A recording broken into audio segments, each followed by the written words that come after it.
लगता था कि रतन टाटा पूरे जीवन भर, हमारे जीवन भर, आने वाले जीवन में हमेशा रहेंगे।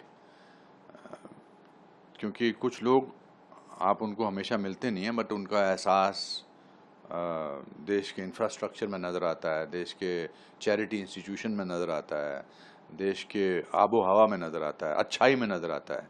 तो आज मैं कहूँगा कि देश ने अपना एक रत्न खो दिया है और उनका नाम था रतन टाटा।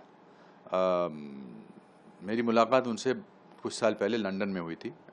बकिंगम गेट में उनका एक ताज का होटल है, तो मुझे मिले थे और 5-7 मिनट तक बात करते रहे और फिर बोले कि आई लाइक योर कॉमेडीज़, आप I laugh when I see you sometimes, not very often but rarely I saw 1 or 2 comedies.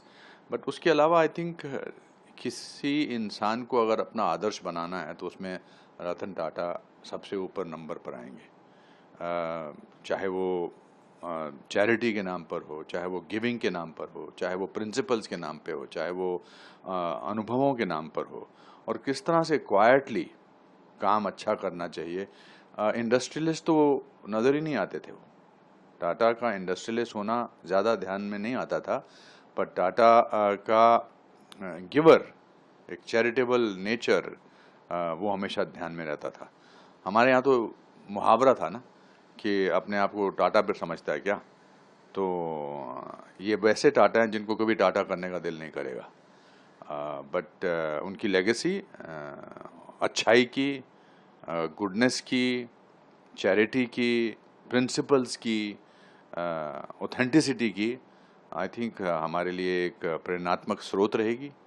और उनका नाम हमेशा भारत में नहीं बल्कि पूरे विश्व में रोशन रहेगा, because he is a symbol of goodness. He is a symbol of efficiency. He is a symbol of principles.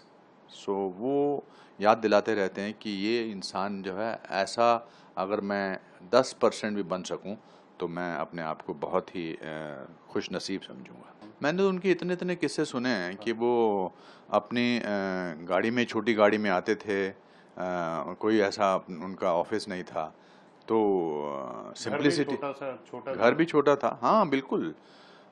Simplicity का इससे बड़ा उदाहरण कहीं हो ही नहीं सकता है।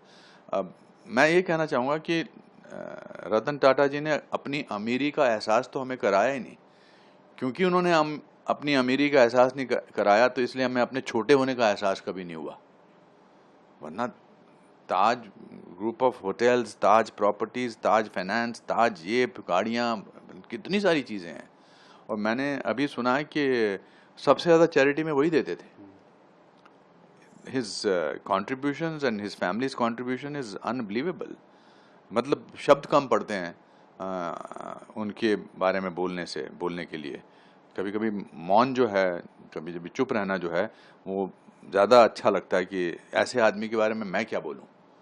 But the good thing about is this, that वो शारीरिक रूप से यहाँ से गए हैं, बट उनकी अच्छाई जो है वो सदियों तक बरकरार रहेगी। And I am very happy that he was born and he was an Indian. ये बहुत बड़ी उपलब्धि है देश की।